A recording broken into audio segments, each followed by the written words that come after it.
Hi, guys. Mr. Bruce here with today's book, The True Story of the Three Little Pigs. It's another kind of the same story with a funny end. All right. Before we start, eyes watching, ears listening, voices quiet, and body calm. The true story of the Three Little Pigs. Everybody knows the story of the Three Little Pigs, or at least they think they do. But here's a little secret. Nobody really knows what the real story is, but I'm going to tell you now. I am the wolf in that story. Alexander T. Wolf. You may call me Al. I don't know what this whole thing about a bad wolf got started, but it's all wrong. It's a misunderstanding. Maybe it's because of what we eat. Hey, it's not my fault that wolves eat cute little animals like bunnies and sheep and pigs.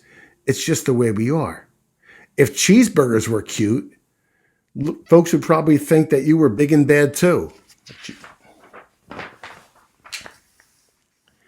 But like I was saying, the whole big bad wolf thing is all wrong.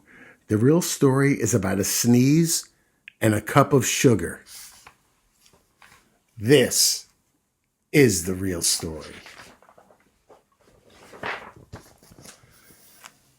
Way back once upon a time, I was making a birthday cake for my dear old granny. I had a terrible sneezing cold and I ran out of sugar. It was starting to be a bad day. Well, I walked down the street to ask my neighbor for a cup of sugar. Now, this neighbor was a pig. And he wasn't too bright either. I mean, he built his whole house out of straw. Can you believe it? Who in their right mind would build a house out of straw? So, of course, the minute I knocked on the door, it fell right in. I didn't just want to walk in someone else's house, so I called the little pig, are you in? Well, nobody answered. I was just about to go home without the cup of sugar for my dear old granny's birthday cake when, well, that's when my nose started to itch. I could feel a sneeze coming on and I huffed and I snuffed and achoo! I sneezed a great sneeze. It was such a great sneeze that the whole darn house fell down right in the middle of the pile of the straw was the first little pig, dead as a doornail. He'd been in there the whole time hiding. Well, it seemed like a shame to leave a perfectly good ham dinner lying under the straw, so I ate it up. Think of it as a big cheeseburger lying there.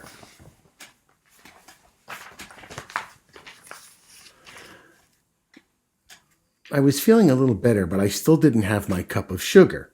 So I went to the next neighbor's house, and this was also a little pig. In fact, he was the first little pig's brother. He was a little bit smarter, but not much. He had built this house out of sticks. Well, I rang on the stick house bell. No one answered. I yelled, "Mr. Pig, are you in?" And he yelled back, "Go away. You can't come in. I'm shaving the hairs on my chinny chin chin." Oh, there he is shaving. I just grabbed the doorknob and I felt another sneeze coming on. Uh-oh. Achoo! I tried to cover my mouth, but it was a great sneeze. And you're not going to believe this, but it blew that pig's house down too, just like his brother's. When the dust cleared, there was the second little pig, dead as a doornail, hiding in a hole. Well, now you know how food will spoil if you just leaves it out in the open. So I did the only thing I could do. I had dinner again. Think of it as a second helping. I was getting awfully full, but my cold was feeling a little better. I still didn't have that cup of sugar for my dear old granny's birthday cake, so I went to the next house. First and second little pig's brother.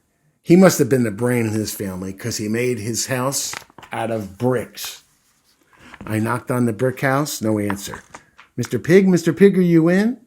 And you know, that rude little porker answered, "Get out of here, wolf. Don't bother me again." Well, that was rude. Talk about impolite. Well, he probably had a whole sack full of sugar in there. He wouldn't give me even one little cup for my dear sweet old granny's birthday cake? What a pig. I was just about to go home and make a nice birthday card instead of a cake. I felt my cold coming on, and I huffed, and I snuffed, and I sneezed again. And the third little pig yelled, "And your granny can sit on a pin!" Ha! Now, I'm usually a pretty calm fellow, but when somebody talks about my granny like that, I go a little crazy. When the policeman drove up, of course, I was trying to break down the pig's door, and the whole time I was huffing and puffing and sneezing and making a really bad scene. And the rest, as they say, was history. The police came, took me away. The news reporters found out about the 2 bigs I had for dinner. They figured, well, a sick guy isn't going to borrow a cup of sugar. It doesn't sound very exciting.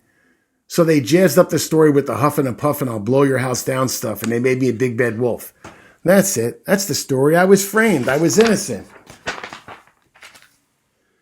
But maybe you could loan me a cup of sugar from my jail cell? The end. Well, that's a different way to tell the 3 pigs story. But it still ended up the same. Well, I'll be back tomorrow with another story. Until then, be good to your folks and wash your hands. Bye-bye.